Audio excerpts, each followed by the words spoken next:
Hello, FinalFantasyXIV community. This is C. Center back again with another one for you guys.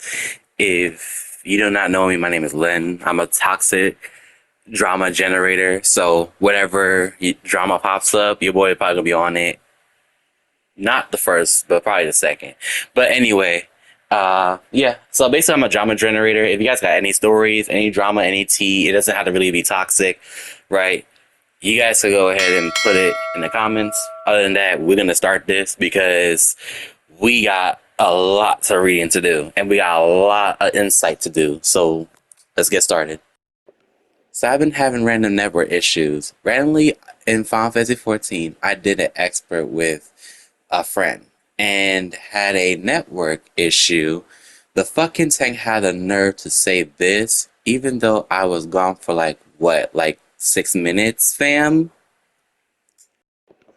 EDC is coming back ASAP. His dramatic no in VC was telling, if your friend doesn't come back by the time that the last mob is dead, I'm vote to kick him out and you can follow.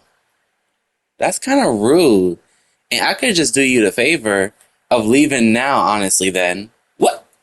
So this person act like disconnecting is a crime? Are you for real? Like, are you on timer? Like, what's going on? Like, have you not disconnect before? Like, some people act like disconnecting is literally a crime. Like, what? Are you not patient? Like, this person really sound like he's impatient. I don't know where he's going, what he's doing, but like, if you trying to kick somebody out because they disconnect, I mean, like, shoot. Do you guys want to see what DDoS look like if you get kicked out of the server?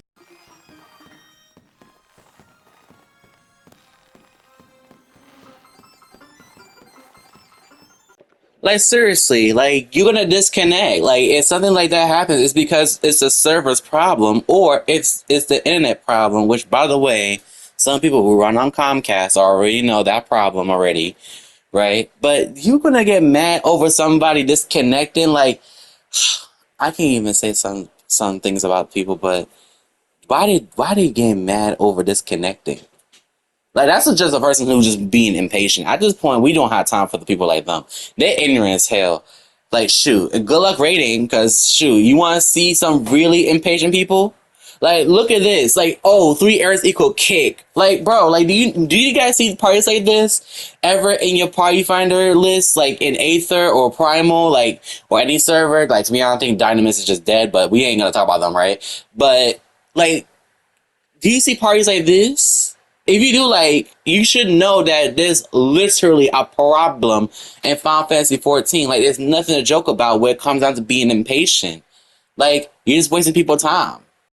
But clearing content, you have to be more patient than that. And on top of that, finding a tank and a healer in the fizz range is super rare nowadays because of the fact that a small percentage of players are playing them.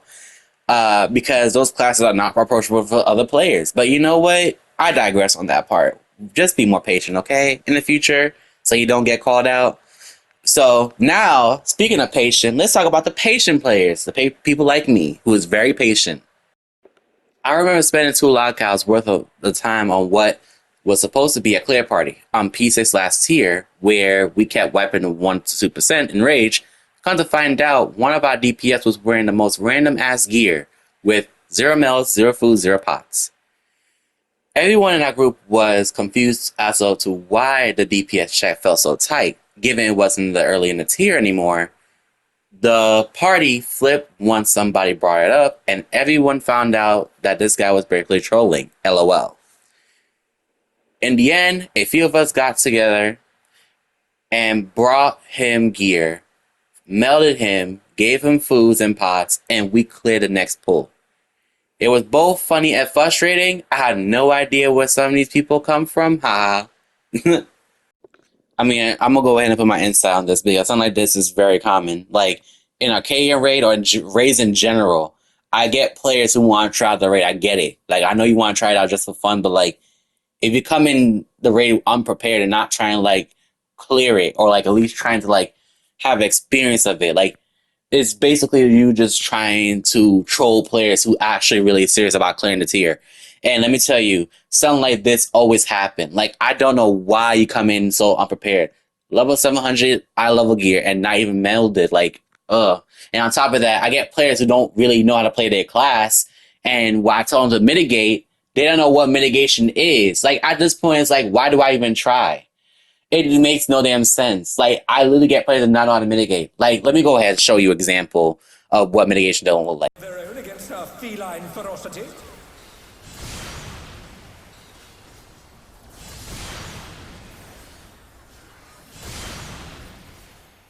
And that's the part I'm really fucking talking about.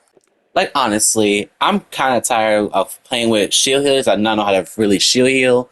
They just here just to, be a pure healer. But like you're a shield healer, you're supposed to be mitigating. But apparently people don't know what mitigation is, which is why I'm going to sit here, little buggies, and tell you guys how mitigation works. I mean, let me show you how Sage work. I'm gonna talk about mitigation later on in the year. Miracle is a 10% mitigation to all nearby priority members. Of course, yes, it's a 30 yom, so you can't really miss unless that person is really across the map. But it also gives regen, and it's an ability. So you can literally pop this as an OGCD. Super free. You got Zoe's shield. Well, you got Zoe, which increased the potency of your next healing spell. Most likely, you want to use this on your equation prognoses so you can literally get the value out of Zoe's shields, which is basically bigger shields. And then now you got Penheimer, and then you got Holos, which these two, you always want to alternate on heavy mitigation on heavy raid wides, right? So Holos is good for heavy raid wides, yes, but in certain factors in this raid tier, Penheimer might be taken over due to the fact that their mitigation is not that great, right? Including when you can stack the Holos and Caracol together, yes, and of course you can stack the shields from Holos and Penheimer with the regular shields. And that's how you shield stack on Sage. Literally easy as pie. Like, it's nothing much to it. Like, if you having a little problem of doing Sage in the first place or playing Shield Healer in the first place, maybe you need to learn how to open your action and traits and read the damn abilities. Like, it's not that hard. I promise you. You can literally learn Sage in, like, literally 30 minutes. Like, not even 30 minutes. Like, probably less than that. Way less than that. Because the thing about Sage is that, like, if you don't know how to shield stack with your other shields like Penheimer to your regular shields or Holes with your regular shields, you're not gonna mitigate good. And on top of that, like, it requires you to shield these raid wides anyway, because not a lot of people have gear like you. Say for example, if you're 725 like me on Sage, you're gonna have to mitigate because people are way lower than you. Like, there's people who's so unlucky in this raid tier that they're still at like 713 or 712. But anyways, that's all I gotta say about it.